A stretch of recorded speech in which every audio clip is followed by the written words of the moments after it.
दोस्तों दोस्तों आज जिस स्टॉक की चर्चा मैं आपके सामने करने वाला हूं उस स्टॉक का नाम आपको आपकी स्क्रीन दिख रहा होगा। स्टॉक का नाम है बाइट फिनसर्व लिमिटेड।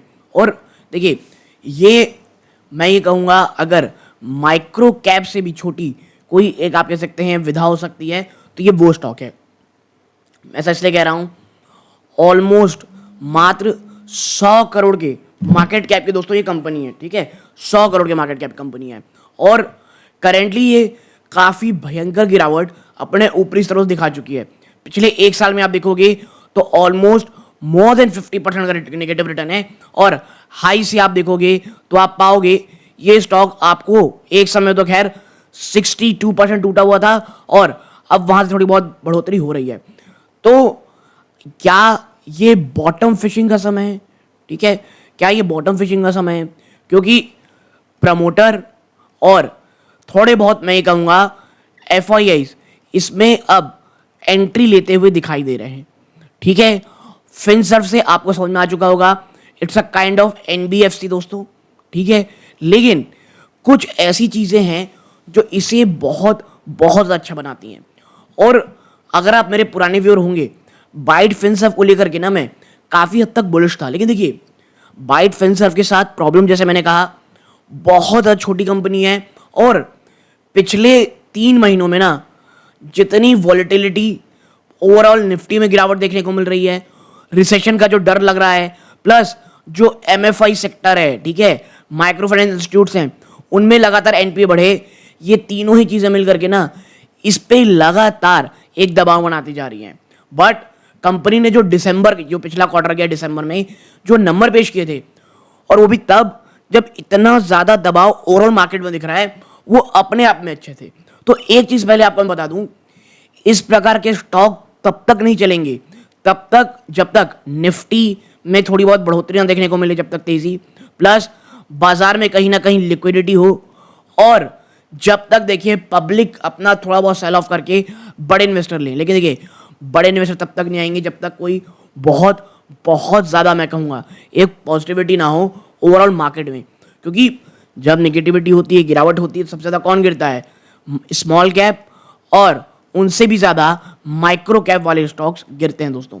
ठीक है, तो इस एक वीडियो में चर्चा करूंगा कि बाइट फिनसर्व क्या वाकई में बॉटम फिशिंग के लिए थोड़ा ठीक ठाक स्टॉक है, या भाई साहब बिल्कुल दूर रहें, थोड़ा और ऊपर आने दें तब तक, टेक्निकली जब तक ये बहुत तेज ना हो जाए। देखिए, सबसे पहली चीज़ आप समझिए, बाइट फिनसर्व के लिए निचले स्तरों में ना 10 रुपए एक ह्यूमंगस साइकोलॉजिकल सपोर्ट है। ठीक है, और अगर आपका रिस्क रिवॉर्ड में, अगर आप रिस्क बहुत कम करना चाहते हैं, 15 रुपीज़ का इंतजार कीजिए। ठीक है, जब तक ये स्टॉक ना 15 रुपए को तोड़ करके ऊपर नहीं चला जाता, ये जो 15 रुपए है जहां पे बहुत लंबा समय व्यतीत किया, और जैसे ही 15 रुपए टूटा, आप देखें यहां तक स्टॉक आ गया सीधा। ठीक है, तो 15 रुपए के थोड़ा ऊपर जाने दें, अगर आप वहां लेंगे टेक्निकली साउंड स्टॉक होगा। और अगर बाइट फिनसर्व 15 रुपए के ऊपर जा रहा होगा तो एक चीज़ याद रखिएगा, निफ्टी भी कहीं ना कहीं अपनी निगेटिविटी ऑलरेडी प्राइसिंग कर चुका होगा, तो वहां से आप एक बड़ी तेजी देखने के ज़्यादा चांसेस होंगे। ठीक है, और यदि आप चाहते हैं कि भाई देखिए, मुझे एक्यूमुलेशन मोड में रहना है और मेरा रिस्क थोड़ा ज़्यादा है, और मैं अपने पोर्टफोलियो का 1 to 2% या बहुत ही ज़्यादा हुआ तो 3% यहाँ तक के जाने की सोच सकता हूँ, तो बाइट फिनसर्व को आप आराम आराम से एक्यूमुलेट कर सकते हैं। याद रखिएगा, माइक्रो कैप स्टॉक है, स्टॉक में लिक्विडिटी की कमी रहती है। अगर आपको लग रहा है भाई मैं यहाँ रख लूँगा, मैं एक काम करता हूँ 10,000 शेयर खरीद लेता हूँ, या कह सकते हैं 50,000 शेयर खरीद लेता हूँ। ठीक है, ये बोलना आसान होता है भाई साहब, जो फिलाटेक्स फैशन में हाँ हाँ रख लूँगा बोल करके खरीदे हुए हैं, उन्हें पता है वो कितनी बड़ी मुसीबत में फंसे हुए हैं। ठीक है, और फिर वो बोल रहे हैं फिलाटेक्स फैशन तो यार बर्बाद कर दिया। बर्बाद वो नहीं किया है। जब आपसे कहा जाता है कि भाई थोड़ा लॉन्ग टर्म के लिए सोचना है या लॉन्ग टर्म में सोचना है, तो ये बोल करके निवेश करना इजी होता है, बट उसे पकड़ रहना स्टॉक को प्रीटी टफ। इसीलिए कह रहा हूँ, रिस्क कम है, आराम से वेट कीजिए, एटलीस्ट 12 रुपीज़ से 15 रुपये के बीच को तोड़ कर ऊपर जाने दीजिए, उसके बाद आइएगा। हाँ, और अगर आपको वॉच लिस्ट में रखना है और जानना है हाँ क्या ये अच्छा या खराब है, तो देखिए यहाँ पे। लेकिन दोस्तों, आगे बढ़ने से पहले वीडियो को जरूर लाइक किया कीजिए, ताकि यूट्यूब औरों को रेकमेंड करे और चैनल की ग्रोथ होती है। तो वीडियो को लाइक करके चैनल को सब्सक्राइब जरूर कर लीजिएगा। भाई साहब, 125 करोड़ का मात्र मार्केट कैप की कंपनी है। ठीक है, करंटली अपने 52 वीक लो के आसपास मिल रही है, हाई में 27 रुपये चली गई थी, ठीक है। स्टॉक की पी 11.4 है, इंडस्ट्री की पी से काफ़ी सस्ती मिल रही है, प्राइस टू बुक वैल्यू से भी सस्ती हो चुकी है, ROC ROE मैं कहूँगा बहुत अच्छी नहीं है, लेकिन बट फिर भी ठीक है। प्रोमोटर की होल्डिंग 36.2% है दोस्तों, कोई भी प्लेज परसेंटेज नहीं है, ठीक है। 2 रुपये की फेस वैल्यू का स्टॉक है, डिविडेंड भी देता है 0.96% की, ठीक है। और अगर माइक्रो कंपनी अगर थोड़ी बहुत डिविडेंड दे रही है, बहुत शानदार चीज़ है। डेट इक्विटी ये थोड़ी ज़्यादा है, लेकिन भाई साहब इसका बिजनेस क्या है, ये देखिए NBFC है और business of providing car loan, commercial vehicle loan, नई और यूज दोनों, MSME loan, loan against property. तो भाई जब आप लोन दोगे तो जब तक आप खुद बाजार से माल नहीं उठाओ, पैसे नहीं उठाओगे, तो दो लोन कैसे दोगे, तो ये थोड़ा सा ऊपर रहेगा ही रहेगा। पिछले 9 महीनों में भाई साहब 9.7 करोड़ की प्रॉफिट दी है इसने, पिछले 3 सालों में पॉजिटिव कैश फ्लो है 13.8 करोड़ रुपए का, ठीक है। आप देखिए पिछले 3 सालों में 24.8 का नेगेटिव रिटर्न है, ठीक है, यानी कंपनी रिटर्न नहीं दे रही है, ये एक बड़ा इशू है। इसके साथ साथ ऑपरेटिंग मार्जिन ये ठीक है छोड़िए, पित्रोस्की स्कोर 5 है, यानी ना बहुत ज़्यादा खराब है ना बहुत अच्छी है। सेल्स ग्रोथ पिछले 3 साल में 6.93% है, नेट कैश फ्लो पॉजिटिव है 23 करोड़ में ये, तो आप समझिए पिछले साल में इसने 1.20 करोड़ का आप कह सकते हैं डिविडेंड भी दिया है। तो ऐसा नहीं कंपनी कोई बहुत ज़्यादा खराब है, नो, कंपनी अच्छी है। प्रॉब्लम ये है भाई साहब कि ना इशू ये छोटी इतनी है कि इससे ये उम्मीद करना कि ये कोई क्लासिक कंपनी हो जाएगी कि यहाँ पे कोई इशू नहीं होगा, नहीं, ऐसा नहीं है। ऐसी कंपनीज में आप अपने वॉच लिस्ट में रखें। आज के समय में मैं आपसे फिर कहूँगा, कोई भी स्टॉक जहाँ पे फाइनेंस, फिनसर्व, ठीक है, कैपिटल, ये तमाम चीज़ें जुड़ी हुई हैं, आप इसे ये सोच करके नहीं खरीद सकते कि भैया मैं खरीद लिया हूँ, भूल जाऊँगा लॉन्ग टर्म में। कल को मैनेजमेंट में क्या इशू होने वाले हैं, क्या कोई घोटाला कर दे रहा है, किसे नहीं पता।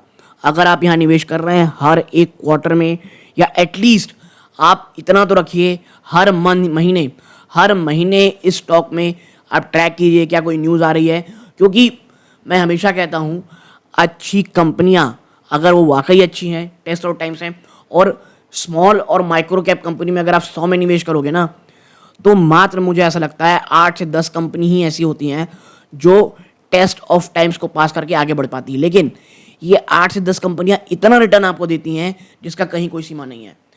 लेकिन मैं फिर यही कहता हूँ ये 8-10 पहचानना बहुत टफ है, ठीक है।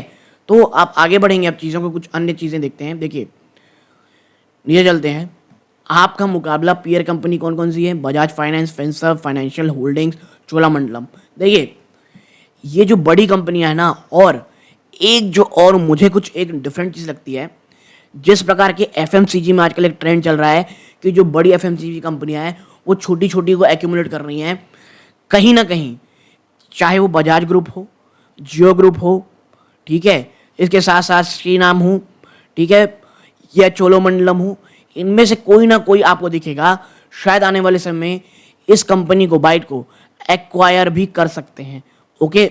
और अगर ऐसा होगा आप देखेंगे एक बड़ी तेजी हो सकती है, क्योंकि देखिए ये जस्ट एज अ थॉट है मेरा, क्योंकि हम सबको पता है ये पूरा का पूरा सेक्टर कितना और ज़्यादा ग्रोथ कर सकता है, और ये कंपनियां, बड़ी कंपनियां कितनी ज़्यादा एग्रेसिव हैं नए नए प्रकार आप कह सकते हैं अपने आप को एक्सपैंड करने के लिए, ओके। आप इसकी सेल्स को देखिए, कंपनी पिछले काफ़ी समय से ना एक आप ये कहिए प्रॉफिटेबल कंपनी रही है, आप देखिए।